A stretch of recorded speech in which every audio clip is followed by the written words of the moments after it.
Hi, and welcome to Talking Stand Firm. I'm your host, Cherrilynn Bisbano. Are you obligated to anything? What is your assignment? Well, Jesus had an assignment, and it was about the Great Commission. His assignment for us was the Great Commission. So, Jake, come talk to us about this. Talk to us about why Jesus felt obligated for his assignment and kind of pass that assignment on to us. Well, we've been working on it, hadn't we? Yeah. The last 2.5 months, we have been working on encouraging you to march on. And this is our last Talking Stand Firm guest that we'll have on Marching On for this time period. We're going to be hitting this ongoing. I'm because looking it's forward to her. Oh, my goodness. I'm so excited about this opportunity to speak with Stephanie Quick of Frontier Alliance International, FAI. I know many of you are familiar with FAI. You're familiar with her. But we're going to be talking about the worth and the value of living your life on mission. And just super stoked about this opportunity. People don't want to miss this. They do not want to miss this. Not at all. But yeah, so last night, so next Thursday, we'll wrap up the teaching on Thursday night as we'll have lessons looking back over the past 2.5 months. But last night talked about Great Commission leverage. And I gotta say, a week ago, I had it, or this week, had an email go out. Our emails would go out on Monday, our navigational truth. It talked about how my sermon was ruined. How that, I know. What a great. How did he ruin his own sermon? How did the Bible ruined it? Though I loved it. The Bible absolutely ruined it, because so many times we just roll with what we just have been told, and we don't just read it. And a pastor of over 20 years. It is a passage. I was teaching from Matthew 13, the parable of the wheat and weeds, or wheat and tares. And I've always heard it taught that it's talking about in the church. And I've heard it used so many times of pastors talking against stand firm. They're like, Jake, you don't need to encourage people, to hold on. That's just the way it is. You've got wheat, we're going to hang in there. You got the weeds, you're going to, not hang in there and not stand firm. Well, it clearly says in the text, it's the world. It's just explaining the world that we have believers. We have, those who believe, who are made righteous through Christ, and the unrighteous, all intertwined there. And so it totally messed up my sermon. But it actually ended up being more impactful as we talked about the truth. Well, I had a similar thing happen in preparing for what I taught last night.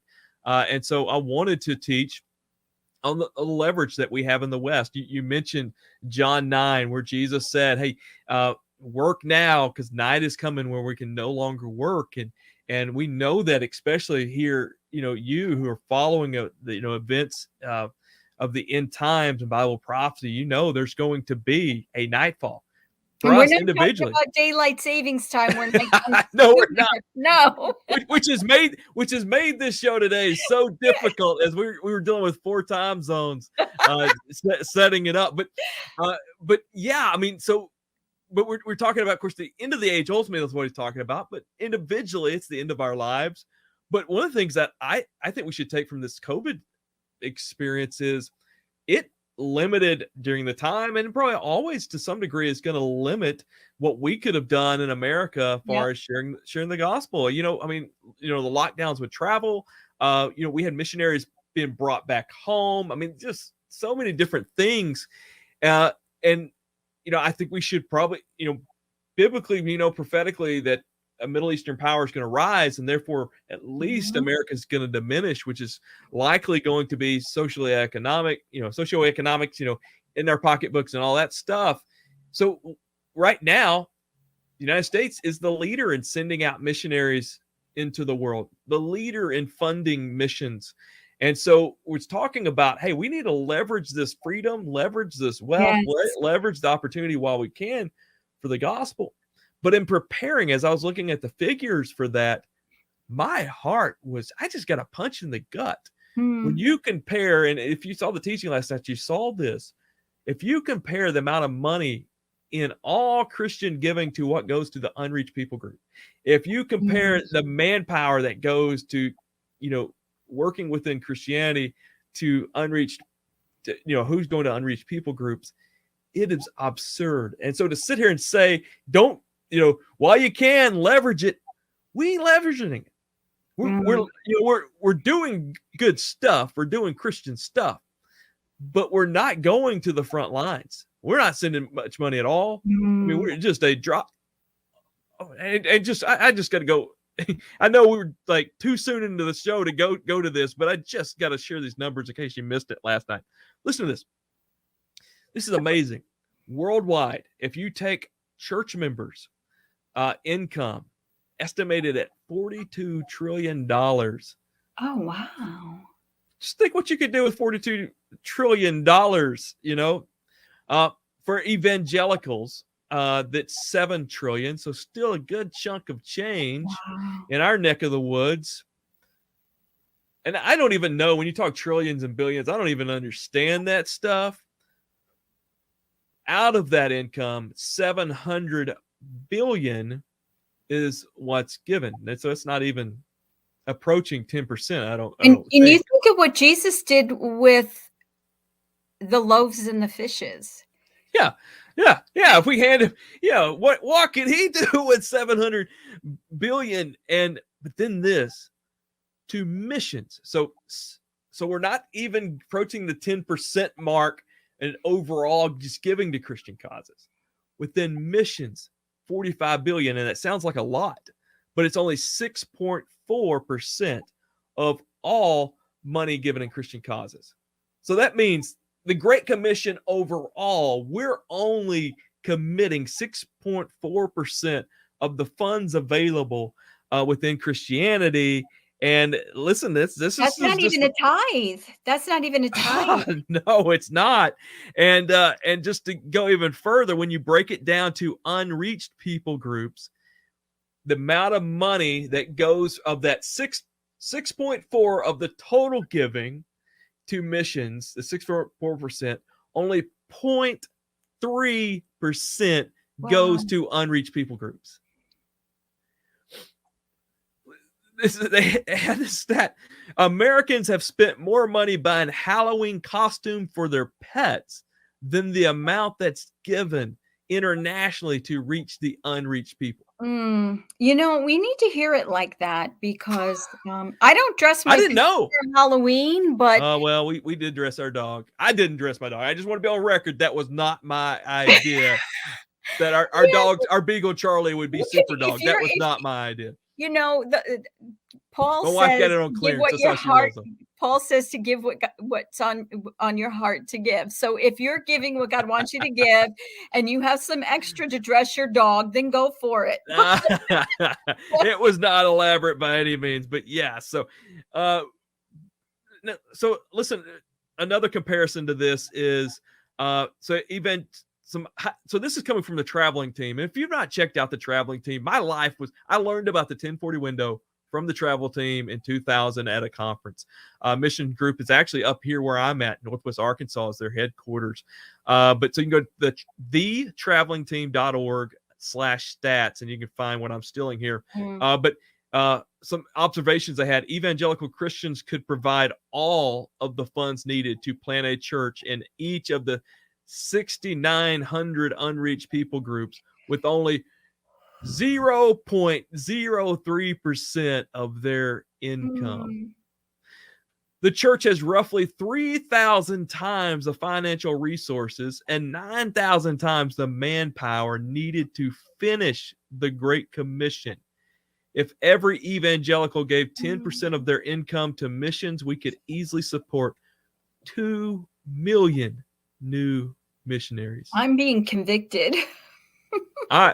I am just punched in the gut. And then when we talk about people, you talk about the amount of missionaries in the world, only 3.3% of all missionaries are with the unreached people group. But see, aren't we all missionaries? The Great Commission is, we're all missionaries. Yes, that's what we, yes. People, you're a missionary. And they're like, no, I'm not. I said, yes, you are.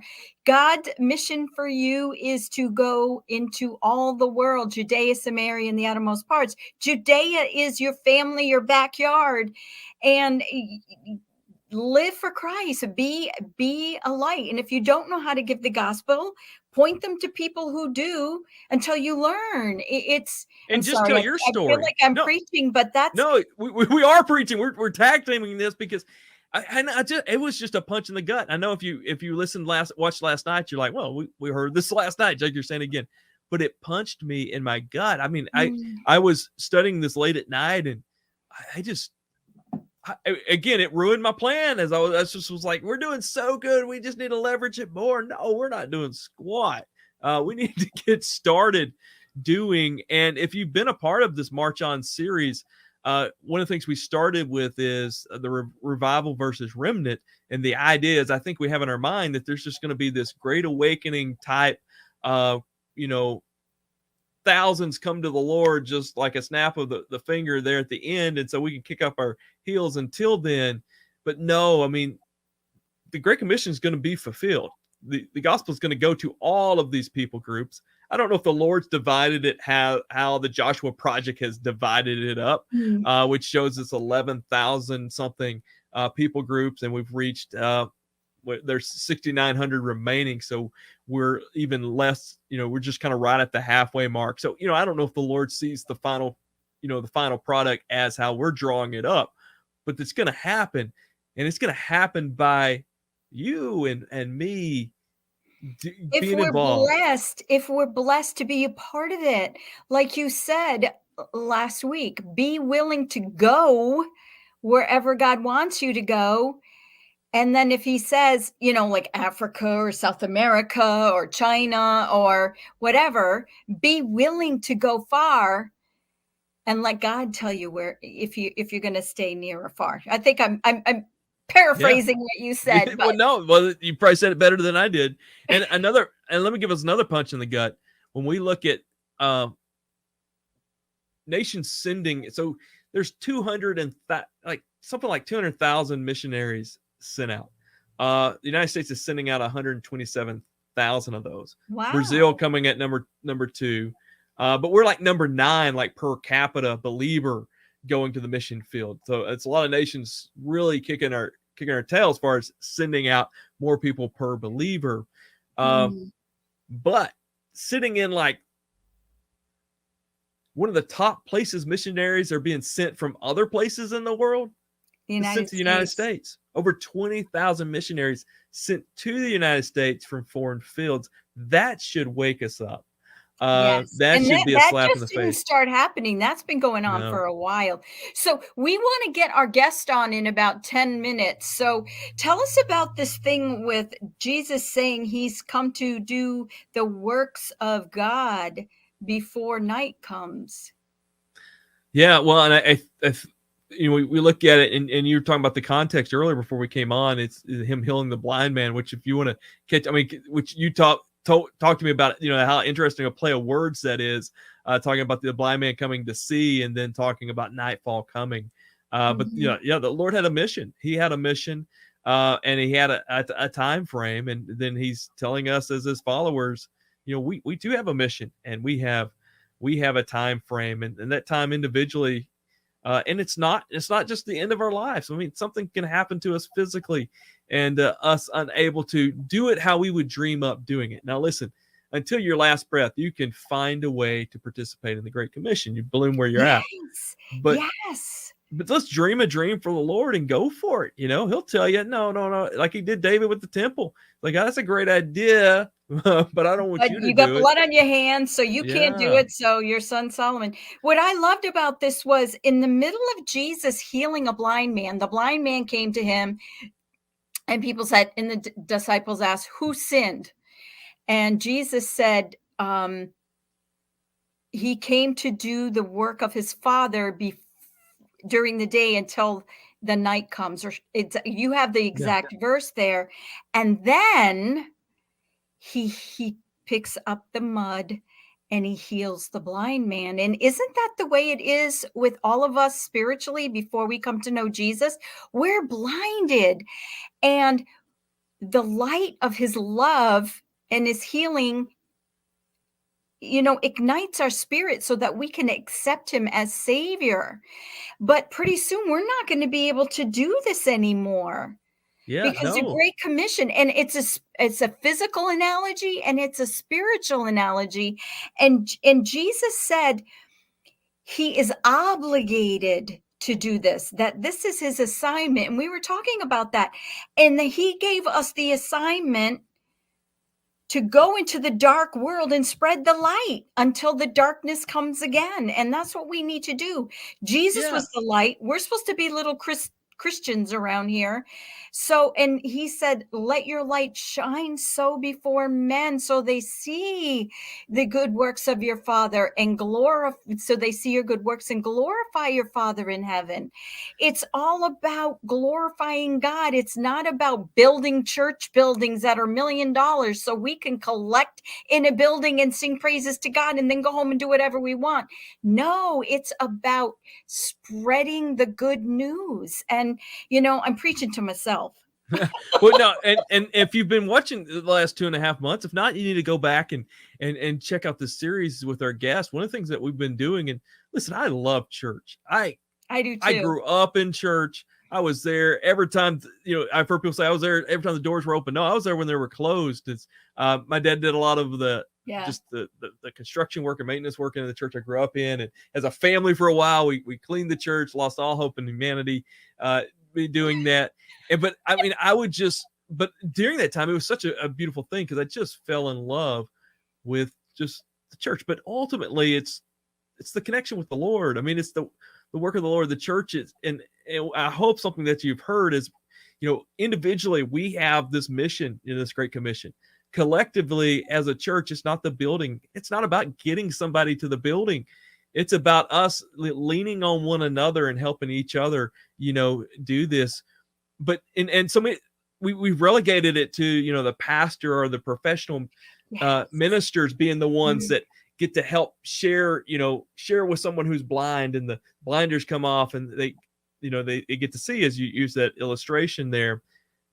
But it's all of us, every one of us. And we had a church. Yeah, and I had a beautiful time. I've been chronicling a bit of our story locally, as this is not just something I'm just saying in theory. This is something we're trying to do within my own church locally, as we're trying to, take the church to people. We're trying to be disciple makers. Like, if we're gonna serve somewhere at church, let's serve where we're supposed to in disciple making. Mm-hmm. And so it's we're working through it. So I'm meeting with our leaders, are leading these missional groups, and they've. It's so awesome because they've been so faithful to walk through this and step out and do something they haven't done before. And they're doing such a tremendous job. But we're talking about just the response, the heaviness of this responsibility as you're working with someone.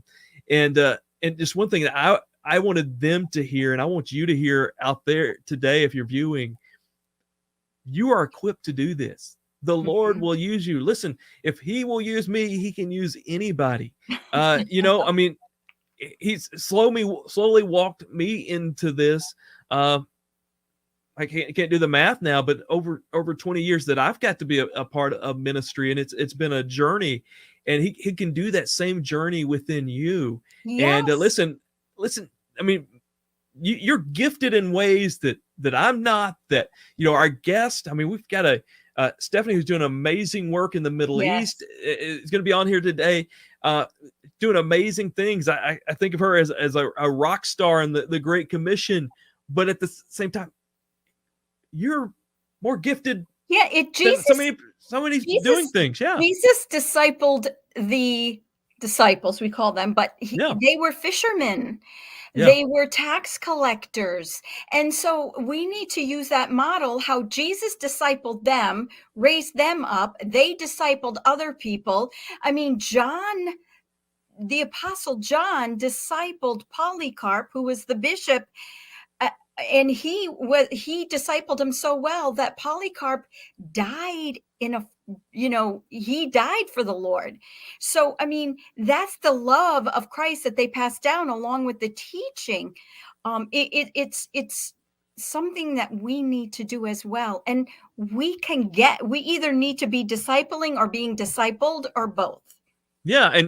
And I've shared this, I think last episode, or we pre-recorded the upcoming on November the 19th because of conflicts with the guest timing, and we wanted to make sure to have this guest on, Darren Huckey, by the way, who's going to be talking about Hanukkah. Just a tremendous, we did that previously, so I'm so confused when I talked about this. But in Matthew 13, we have the parable of the mustard seed, and it's not the one where you have enough faith as a mustard seed, you can speak to this mountain and it'd be thrown in the sea.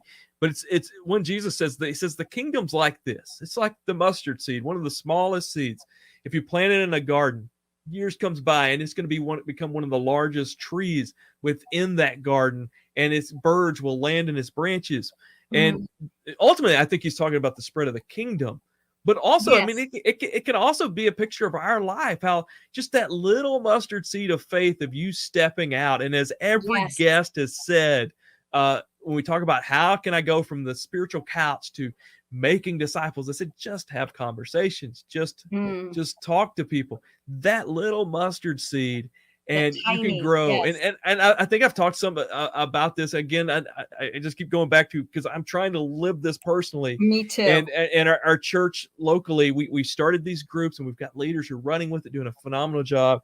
And I had an opportunity just to meet someone locally. I mean, here in the where I'm at, nearby, and they were looking at a home church type movement. And I just got to share our hearts. We got together, total strangers. We met, and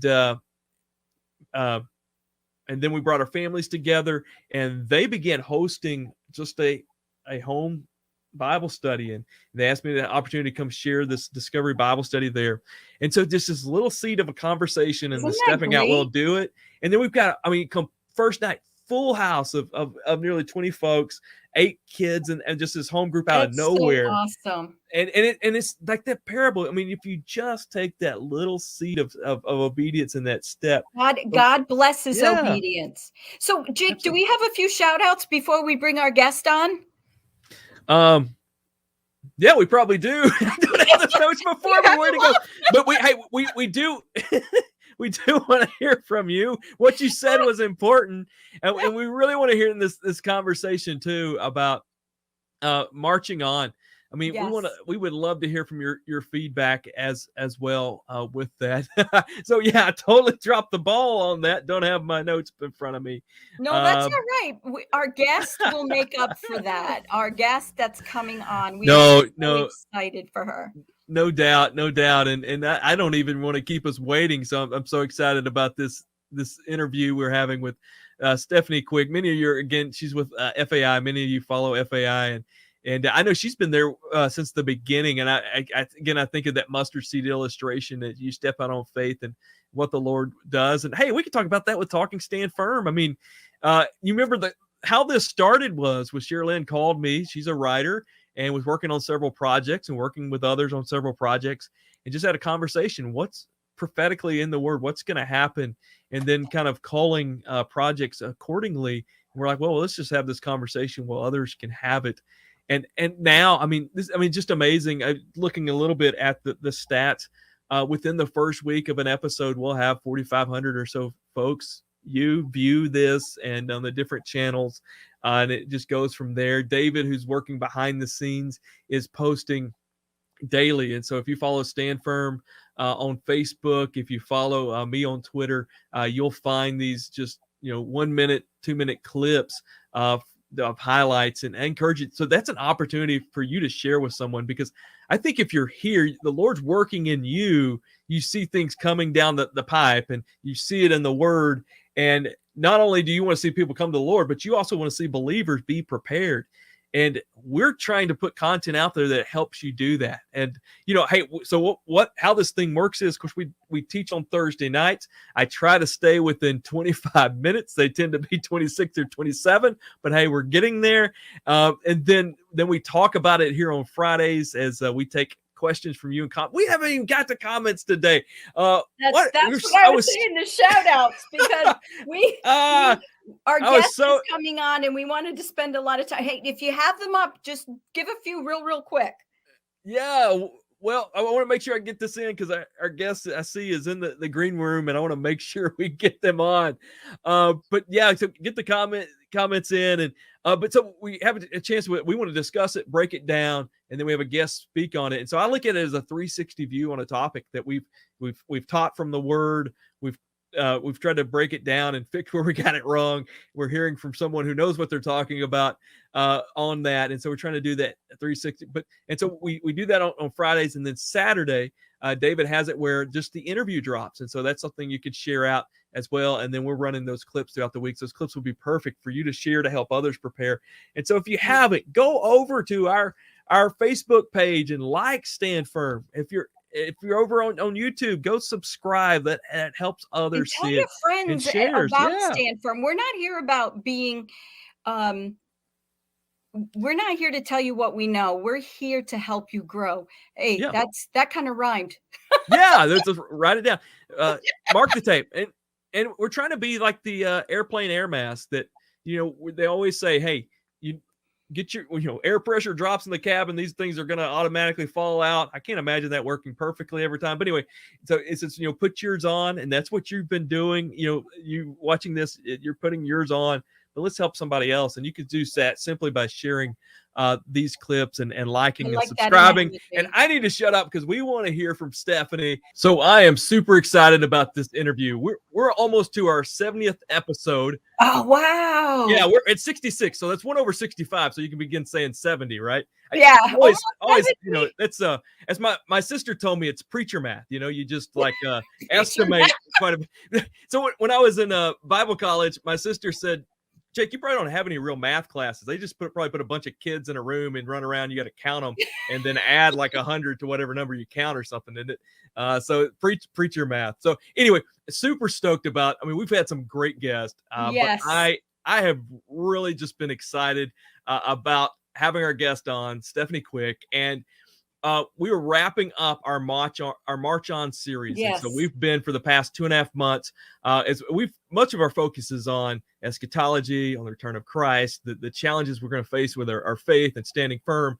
But as we've shared over and over these past 2.5 months, hearing well done, my good and faithful servant. Standing firm is not just standing firm. It's not just making this decision to take a bold stance and not give up. But it's also marching on. It's participating in the Great Commission. Yes. I mean, and so we've hammered that. But I was hoping that we could close that out with Stephanie because so many times I've ran across articles and work that she's done talking about a message and a mission worth our lives. And so I'm looking forward to having that conversation. She's here in the virtual green room.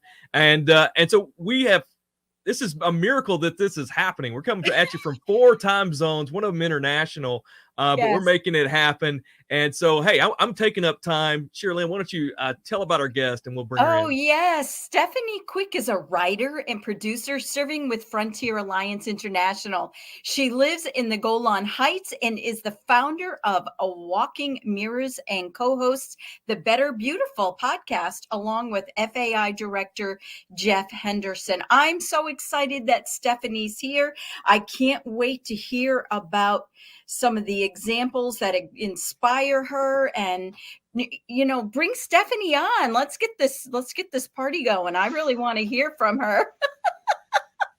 Hi, Stephanie. Hey, all. Thanks for having me. Hey, thanks for doing this and helping us make it work out. It's been of course trying to get it happening. And so we shared a little bit about what you do in your bio, but I know if I tried to, I've been having a hard time just wrapping my mind around all that you do. And so that I don't butcher it anymore, can you tell us what you do? Yeah, I think so I've been with Frontier Alliance International since the beginning, back when we could fit the whole organization in a small minivan, and so when you're pioneering something, you wear a lot of hats, you do a lot of things. So FAI has 3 mandates that we've been laboring to build and prioritize for the last 10 years. International recruitment and advocacy, regional training and mobilization, all 4 local evangelism and discipleship. And so international recruitment and advocacy almost always necessitates media because we're in the 21st century. So most of my my job description or things that I bear responsibility for or have borne responsibility for in the past are in the international bucket, but it's a mixed bag. Well, I know many of the people viewing keep up with you and keep up with Frontier Alliance International. I mean, when you talk about media, you guys do a tremendous job. You also have founded Walking Mirrors. I've caught some of your podcast episodes on that, and you're doing one of the best jobs I see, bringing creativity and artistry. And Cherrilynn, I've got to get you hooked up with this, because this show actually began with Cherrylynn's a writer, and she called me one day and said, "Hey, Jake, with the things coming up prophetically and these things, I'm not sure if some of these projects are projects I should be doing." And she said, "Let's have a conversation about that." And then that conversation said, we ought to do that where other people can hear more about it. And so that's where all this came from. But so Cherrilynn, you've got to check this out. But I mean, talk a bit about just the creativity aspect and the artistry that I think you're connecting with mission. Well, I was really encouraged and provoked by the earliest example that I've found in Scripture for creativity in the arts is in the Exodus, and the Lord has led the Israelites out of Egypt. They're in the wilderness, and He's given the blueprints for the tabernacle to Moses, and He says, "I've actually appointed Bezalel and Aholiab as artists." He said, "I've poured my spirit out on Bezalel, and I've anointed Aholiab to help Bezalel to be like, this is a team that I've built."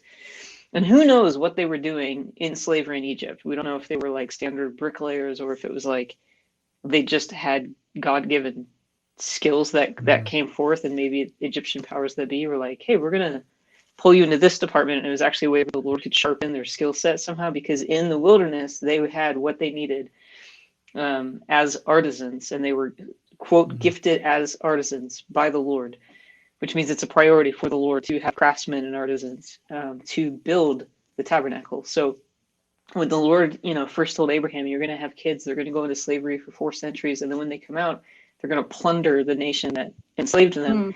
And they did, as they left the Exodus. 400 years later, all of this comes to pass. They plundered Egypt. So they have all those just buckets of gold and jewels and whatever, fabrics. And, this is, the Exodus broke the back of the strongest nation on the earth at that time, and transferred the wealth to this burgeoning nation. Even now in Israel, every year when we have Pesach, it's remembering the birth of the nation. And in that time, in this transitional generation, the Lord prioritized building something beautiful and anointed artisans and craftsmen to build something beautiful for the nation to encounter and experience the Lord in the context of what He was doing in that generation. And so I think, an example that we hear a lot is the word of the Lord in Isaiah's generation was, "Say in Jerusalem, I'll deliver you." The word of the Lord in Jeremiah's generation was, "Flee Jerusalem, I will not deliver you. You're going into exile." So I think having the discernment to know the word of the Lord endures forever, broad strokes. The word of the Lord specifically in a generation can be different than what your grandfather quoted, than what he said to your grandparents. And so we need to be able to look at where we are in the, redemptive thread of God's eternal purposes. What is the Spirit saying to the churches in this hour, in this generation? And what do we need to build for our nations and our communities and our families to encounter and behold the Lord in this time? And I don't think that that's limited to artists and craftsmen, but I do think that there is something, there's a very unique dignity that the Lord has given to creatives and to artists. Therefore, a almost burdensome responsibility that, frankly, I think we squander more than we leverage. So Walking Mirrors is really just a resource stream. It might only ever be a podcast. It might grow to something beyond a podcast or articles, but just something to begin to articulate values that call artists and creatives higher than I think what we've been doing now. Yeah. Oh, and it's tremendous. And we're off script. And so that didn't take long. We right off, we went off script. That wasn't in the plan. But as I was praying and praying about it this morning, I feel like when we talk about getting in the Great Commission, I think a lot of times, sometimes we have aspects where we kind of can, I guess, kind of make excuses for us not to do certain things. Mm-hmm. But but at the same time, there's also different giftings and different aspects that we can bring into that sometimes we don't think that we can bring into that. I know growing up in church, when I first started in ministry, it was, I felt like a creative person and wasn't able to use that. And I had the opportunity to intern under a pastor who was very creative, and it really unlocked me to be able to bring some of that into ministry. And it was huge, but I had to have somebody invite me into that, like in a sense. And I think as we're talking about our roles and participating, I mean, I hope people out there listening and watching this can hear that your gifting has a purpose. I mean, God didn't give you that by accident, but it can be used for his cause, which is what you're doing with Walking Mirrors. I do hope. Yeah, I'm going to start listening, because I really do feel that creativity is to glorify our Creator. And look what he did at the beginning. He created. Mm-hmm. And, yeah, I mean, and he said it was, when he created us, he said it was very good. Mm-hmm. Yeah. Well, Stephanie, we've been focused here on hearing, well done, my good and faithful servant, and talking about not just standing firm, but also being on mission, participating in the Great Commission, making disciples. You're doing this on the front line in what many would seem to be a dangerous place. You've written a lot about the spread of the gospel being worth our lives. Others say it, but I think it means more for someone who's doing it, who's where you're at. And could you share why you've devoted your life the way you have, and how disciple making is worth all of our lives? Yes. I don't mean this in a trite way, but really, I encountered the Lord in college in a way that, like, the conversation that Jesus has with the disciples, and like he does the thing where he feeds the crowds, and sorry, one of my Bluetooth things just disconnected, freaked me out, but y'all can still hear me, yeah? Yes. But he's just fed the crowds, and they're following him because they're hungry, and he does cool things and provides for them, and then he stopped. He's like, "Look, you wanna roll with me? You got to eat my flesh and drink my blood." And then they're all like, "Okay, you just got weird. Like, you just went from like cool to cult leader, and we're not following you anymore." And the disciples are like, he turns to them and he goes, "Are you guys gonna bail too?" And they're like, Peter goes, "What else are we gonna do? You have the words of life. Like, we've burned all of our bridges." She says, "We have nothing left." And that's kind of what happened to me. But to be honest, I thought I was going to end up somewhere like Nashville with a studio. I did not see myself in the Middle East, but it was like I had breadcrumbs in front of me on the path of obedience, and I would go to one breadcrumb at a time. And then one day I was waking up in Iraq during the ISIS years, like, how did this happen to me? Yeah. So, yeah. Yeah. And I say it all the time. It's like when you just step out in obedience, the Lord will lead you to an epic life. I mean, we may not be something we may write a book about, but I mean, you're going to experience life unlike anywhere else. And I mean, you definitely sounds like you've done that with the journey you've been on. Yeah. One of the dads in the FAI ecosystem says, like, when he was kind of choosing what he's going to do with his life, he thought, I wanted to give myself to something that's eternal. And now it's still what drives him. And he said, that's the word of God and the souls of man. So, this could be anywhere that you are. The Lord's like agenda in this age is to exalt and elevate the name and worth of Jesus. If the Son of Man is lifted up, then he draws all men to himself. It's not that he's like a narcissist that needs to be stared at. It's that this draws all men to himself. All men. Yes. I don't care if you're in Iowa or Istanbul or Azerbaijan. All men everywhere exalt the Son of Man. And so, that doesn't. I think that there are strategic ways to do that, and I think that there are stupid ways to do that. I also know that the message is better and more important than the messenger. And even, this is why Paul could say from jail in Rome or whatever, when he was writing to the Philippians, like, look, I understand that these guys are preaching the gospel out of ego and Yep. selfish ambition, but at the end of the day, the gospel is getting preached. You know? Yep.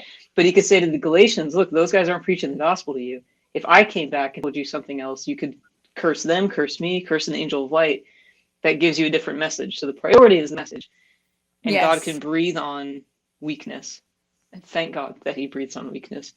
But, you know, for some people, that means that you're in the Middle East. For other people, it means you're in the Midwest. Whatever. Go ye therefore and teach men to obey all that I've commanded you. I love what you David, said. mark the tape. God you can do it breathes on strategically or weakness. stupidly. Mark the tape. God breathes on weakness. I love that because he created out of dirt. He breathed on dirt.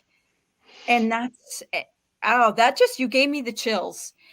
I'm going to quote you. God breathes on weakness. I just, yes. And Paul you quote that, you know, the very, like, the great one liner, but I'm sticking with the strategic versus stupid. You just look at his creation, and I'm here all week. I mean, he uses his creation. I mean, that's Paul knew that. And, you know, when I am weak, he is strong. He breathes on weakness. No, thank you. Tremendous. We both got something different out of that, but that was that's beautiful. No, I got both of it. So, you know, Stephanie, some of the work that you've done. I mean, I know you produced the film The Frontier. I've seen you write and talk a lot about Hudson Taylor. What are some historical examples that have motivated you to follow these breadcrumbs to end up where you're at? You know, in the early days of FAI, I was reading a ton of biographies because I was kind of like, what did I just get myself into? And the first one that I read, not at the sort of start of that bend in the journey, was St. Patrick's autobiography. And he was reflecting on the time that, you know, so this is a kid who's born into wealth and affluence. He's exposed to the church, whether like his dad and his grandfather were like elders or bishops or something. And it could have been for a tax break. It could have been sincere, but he's exposed. He describes himself as a godless 14-year-old pagan. And he's kidnapped by Irish pirates, taken to Ireland, forced into slavery on a farm for upwards of 6 years. So now he's a young man. But in that time, he developed started to call him, and you know, so they nicknamed him Holy Boy, kind of as a derogatory thing, but he was known as like the kid who's often he's a David on the back hills of Bethlehem praying. And then one night he has a dream. The Lord gets him home. He goes back home. He sees his parents again. They think he's dead, so they're like weeping. You know, like you won't ever leave again. He's like, no, I'm not going anywhere. You know, I just got home. And then he trains for the priesthood, enters ministry, and is doing really well. He's approaching what we would call middle age, but it's, you know, this is like the 4th century or 5th century. So the life expectancy is not super long. And he has a dream effectively wherein the Lord is calling him to go preach the gospel in Ireland, to go back to the land of his oppression and slavery and serve his enemies with the gospel, because the gospel had stopped at the Irish Sea. Nobody was going beyond Great Britain. The Roman Empire stopped because they thought the Irish are barbarians. You know, they can't read. They're just violent. They're not even worth it. So who does that sound like on our maps nowadays? And they didn't think that it was a worthy enterprise. And he made a list of pros and cons. Like, here are all of the reasons why I will never go back to Ireland and I will never leave my home again. Like, his education was aborted. He was always a little bit insecure about being a bit illiterate, and he needed it, you know, to be able to teach the Bible. Why would I go back to this place? And he said, but then he wrote down, you know, reasons to go to Ireland. He said, I had all these reasons to stay in, you know, Scotland or whatever. And I had no reason to go save for the gospel and God's promises. And it outweighed everything. Wow. And then I encountered John G. Payton's autobiography as well. And he had been, he was alive in Scotland in the 1800s. And when he was in college, like 19, 20 years old, 2 guys were martyred in Erromango in the chain of what is now Vanuatu. And as word traveled, they were speared, eaten, cannibalized. And so word gets back to Britain and the London Missionary Society and stuff, and the effort in the South Pacific dries up within single-digit years. Nobody wants to get cannibalized. So Payton's burdened. He said, Christ has now baptized those islands with the blood of his martyrs, thereby declaring to the whole Christian world that he has claimed them as his own. Not even to the world, to the Christian world. And he was like, God has an inheritance there, and it's our job to go harvest it. And nobody's going to do that if you stay here like a coward. So he starts saying, I'm going to go back. I'm going to go to Erromango. He's got a thriving youth ministry in the inner city of Glasgow. So he's like, I have a cush job. I could stay. It's worthy work. It's good work to do. But if I leave here, 40 young men will line up and take my place, but nobody is going to Erromango. So he starts to announce, I'm going to go back to Erromango. And everybody's like, his family, interestingly, is like Hudson Taylor's parents. They're like, actually, before we got pregnant with you, we asked the Lord for a son and committed you to ministry and committed you to the field. We just didn't tell you that. We've just been praying to that end your whole life. And that same thing, that same conversation happened with Hudson Taylor and his parents, because they wanted to go to China and couldn't. So they said, Lord, give us a son. We'll commit him to China. And so Payton starts to say, I'm going to go to Erromango. Everybody except his parents oppose him. And this older gentleman in his, church context, ministry context, would just berate him and argue with him to discourage him from doing it. And he never really had, he tried to like have his points and talk him out of it. But anytime, Payton's not budging, he's going. So things are beginning to escalate emotionally. And at one point, this older gentleman erupts and he goes, but the cannibals, Payton, if you go, you will be eaten by cannibals. And Payton, God bless him, looks at him and says, Mr. Dixon, you are old and advanced in years, and soon your own prospect will be laid in the grave, there to be eaten by worms. And whether I'm eaten by worms or by cannibals, you and I are going to be raised to the same degree of glory in the day of the resurrection. Oh, wow. So thank you, sir. I'm going to Erromango. And he went down there for decades, and it was brutal work, but fruitful, and worthwhile. And so I thought of Payton immediately when John Allen Chow was killed on North Sentinel Island a few years ago. And I thought, he's the seed. Christ has now baptized those islands with the blood of the martyrs, thereby declaring to the whole Christian world that he's claimed them as his own. I think it was the, like the highest gauntlet. And I think his life and death was the Lord, like, forget the world. The world, they don't, if you don't know, you don't know what you don't know. But for the church and the body of Jesus that carries that mandate, we all have the same commission. Nobody gets a hall pass to duck out of the Great Commission. I think Chow's life was leveraged in a way that the Lord would confront us with our obscene priorities. Because mostly when he died, he mostly got criticized by the church publicly. And I think the Lord was like, look, I'm super serious about this. So I want to get all y'all's attention and tell you that I am going to find these people and I am going to go after them. And if you join me, if you think I'm worth it. And if you don't, you're going to mock those who do. But the cowards don't enter the kingdom. Wow. Okay, there's so many tape markings there. Your highlighter's going to run out there, David.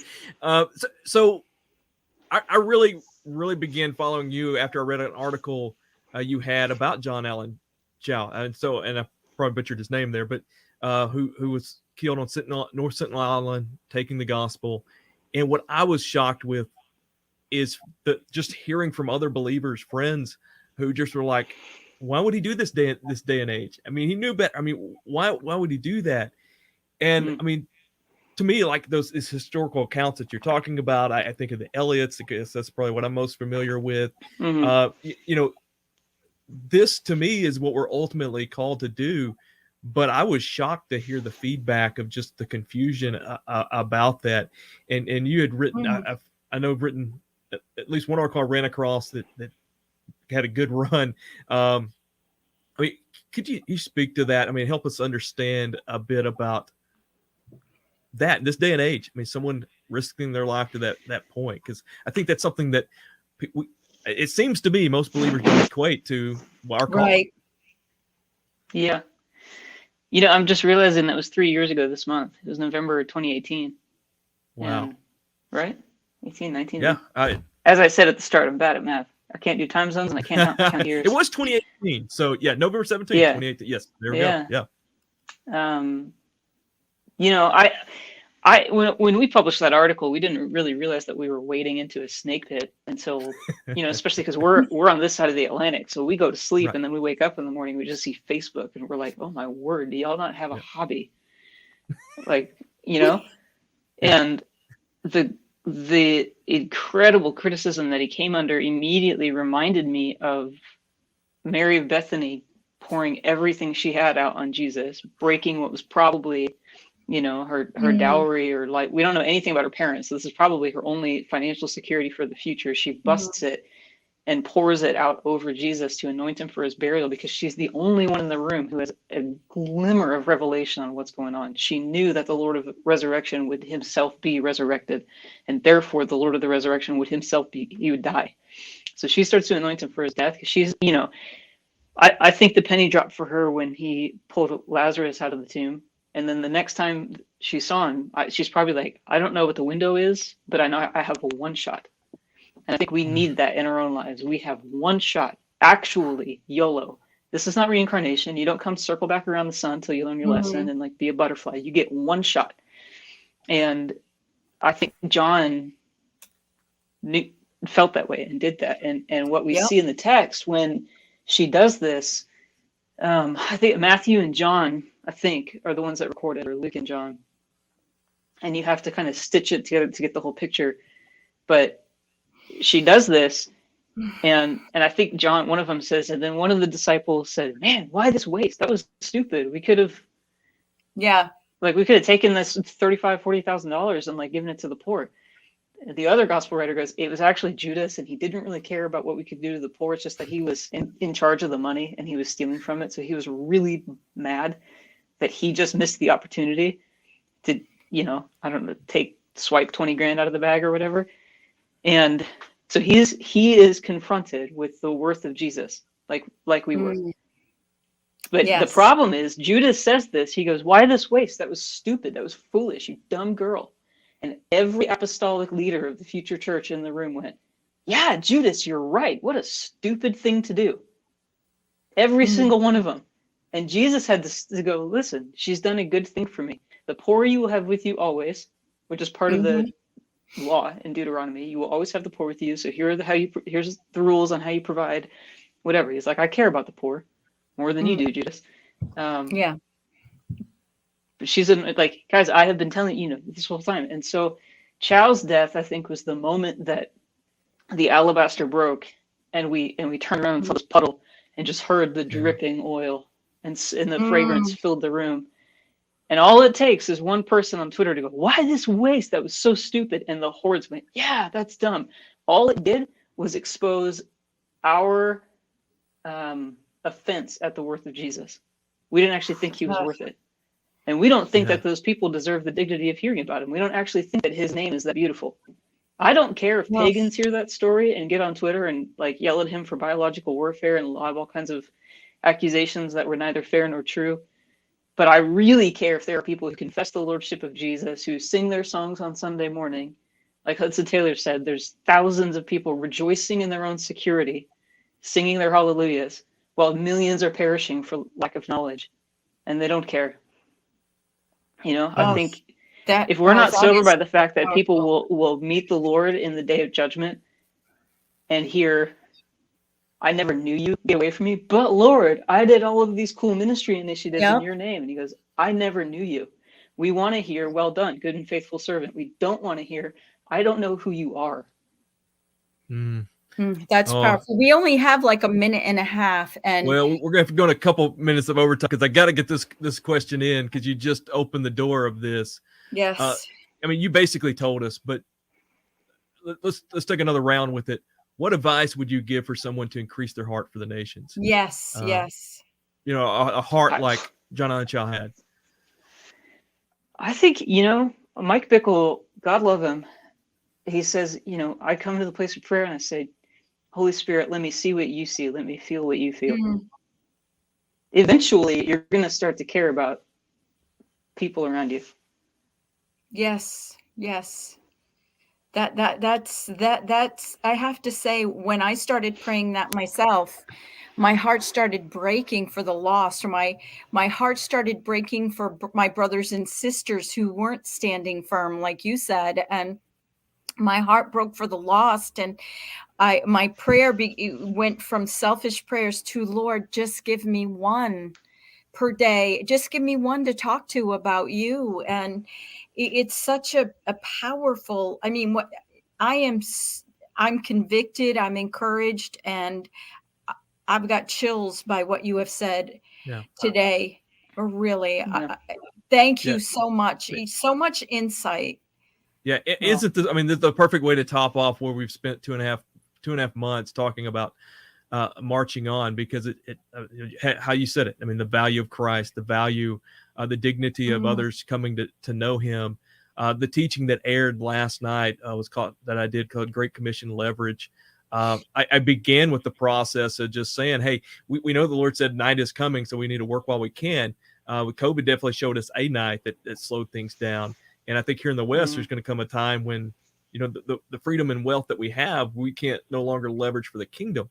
So that was the plan. But when I was studying and preparing, I saw the statistics of how much the church, I mean, the Western church, is spending locally versus to unreached people groups, the manpower.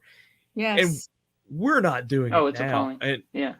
I just have been sick. I'm still sick in my stomach from that. But it comes down to what you're saying. We saw that in the response with John on the Child, as we said, and just seeing the value of Christ. But you also touched on having this heart for the nations. I think my heart is that we would all flip our default to, I'll go if God twists my arm, to we should desire to be on the front line, but we always need to bloom where we're at in the Great Commission. I mean, totally. How could you encourage to just bloom where we're at?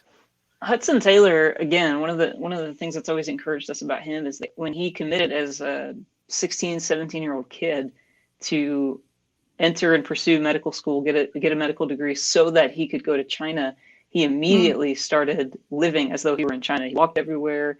He is like, I don't do this. If I have like a fast coming up, I feast. But he started eating a ton of rice, like just started shifting his diet so that when he got there, it wasn't as difficult, to do it. So it's a silly example, but an example, like if you're not doing it where you are, you're not going to do it on the field. So I would really encourage people, to plug in with our friends with Sheep Among Wolves. Go to sheepamongwolves.world and plug in. They're doing a ton of training in the States right now. If you're like, I want to talk to my neighbors about the Lord, but I don't know how to do that. Or like, all my friends are Christian. How do I find, I got really challenged years back. The leader of that group said, pull out your phone and go through your contacts and tell me how many people are not Christians. 90% should be unbelievers. And I was like, oh, 90%. So, whoa. Convicted. Yeah. And people are like, I don't know how to do it. He goes, but you go buy coffees, don't you? You go to the same gas station, don't you? You go to the same grocery store, don't you? Just start talking to people. But we go to self-checkout lanes because we don't actually want to talk to anybody. Yes. And I'll say this, and then you guys can shut me up and let me go. The early criticism of the second wave of the missions movement, just before Hudson Taylor and William Carey, because they shifted this, was that in the days of colonialism and imperialism, these empires and geopolitical powers took the Great Commission and exploited it they couched it in colonialism to get away with what they were doing, to sanctify what they were doing. And so Hudson Taylor came on the scene and he was like, you're not coming here to teach these Chinese people how to be English. That's ridiculous. Right. You want to live here, you wear their clothes, you learn their language, you eat their food, and you get away from your little bubbles and your colonies on the coastland. If you're going to live in China, live in China. If you're going to live in England, live in England. And so I think I look at, the state today, the church today, that I get like gather together corporately, worship, pray, fast, fellowship, all of these things. Like I hear all of these things. I care deeply about there being an expression of the community and fellowship of disciples everywhere. So I'm not saying be a lone ranger, but I am saying if I hear somebody go, yeah, I just quote do life and run with these people who all believe exactly the same thing that I do, and if the Lord showed up at the foot of your bed tonight and said, who are you discipling? You go, oh, well, so and so. You go, cool. He already obeys me. So what exactly do you think you have to offer? Like, you're not obeying me. Go teach somebody everything I have commanded you. I don't know anybody. Go find them. Go fishing. It's actually not that hard. Go fishing. Go fishing. Just don't be a jerk. Just be nice to people. That's a great way. Oh, go fishing. Let's all go fishing. You don't build colonies. Don't build bubbles. We got to have you back on again. Yeah, I mean, this has just been incredible. And it's interesting. All the interviews we've done for 2.5 months, everyone has we've kind of basically said this. Give us a practical step, and it's all been the same. Talk to somebody. Just talk to someone. Now you took it up notches ahead of time, so we're definitely, David, marking some tape there again. Well, but Stephanie, thank you so much. I know this message it's going to be challenged to hear. And you mentioned sheep among wolves. My church locally, where I pastor, we have a Zoom setup in the coming weeks. Oh, cool. Where me and my leaders are meeting with them and starting the process of being trained. And it's weird. Like, so we're doing the Discovery Bible, Disciple Making Movement, Discover Bible stuff here locally, trying to. And I learned it from Sheep Among Wolves, from Frontier Alliance International, and so then I'm finding Western ministries that are doing it. But one thing I'm finding is they're not doing it to disciple unto, except in Christ. It's not that. It's just doing it to do it. And so I really encourage people to check out Sheep Among Wolves and get involved with that and have that training. Stephanie, we've gone in bonus time. I thank you for giving us that bonus time. Yes. How can someone, you've got so much tremendous stuff, your writings, your books, your articles, your podcast, the films with FAI. Tell us how to follow you and tell us a resource or two to check out. Everything. We have the FAI app that everything goes into the FAI app. So you can go to faimission.org, or type FAI or Frontier Alliance International, and wherever you get apps, and everything goes in there. So I know I'm going to be listening to your podcast, and definitely. God bless you. Praying for you, and everybody join us next week. What's going on next week, Jake? So next week we will be, we have our guest on. So we're wrapping up the March On series completely. So this was our final March On guest. Thursday night, I will be teaching lessons that we've learned throughout this time at March On. So several things. So I'll probably be just repeating this interview Thursday for that. And then we will come on. We'll do that again. We want to hear from you on that Friday to follow up with. And then we've got a special guest, Darren Huckey, who's going to be on talking about Hanukkah and why, as Gentiles, we should consider participating and being involved. And so, and he's got a devotional book called 8 Lights, where he walks you through doing it. So last year was my first year for my family to walk through it. And I have his devotional book manual there in front of me as I'm going through it. So just tremendous. So check it out. And it's done in time for you to experience Hanukkah as well. And so, a lot going on. We thank you for being here again. Again, each Monday, I'm trying to pour my heart into you guys and give you some navigational truth just to help you walk through this time. You can sign up for that down below in the notes wherever you're at. You can also find a link to the FAI app and other resources that's been mentioned here in the notes. Again, wherever, YouTube, Facebook, wherever you're watching this. Again, thank you for being here. We'll see you next week. I want to leave with a quote from our guest. No one gets a hall pass from the Great Commission. Think about that and pray on that. Goodbye.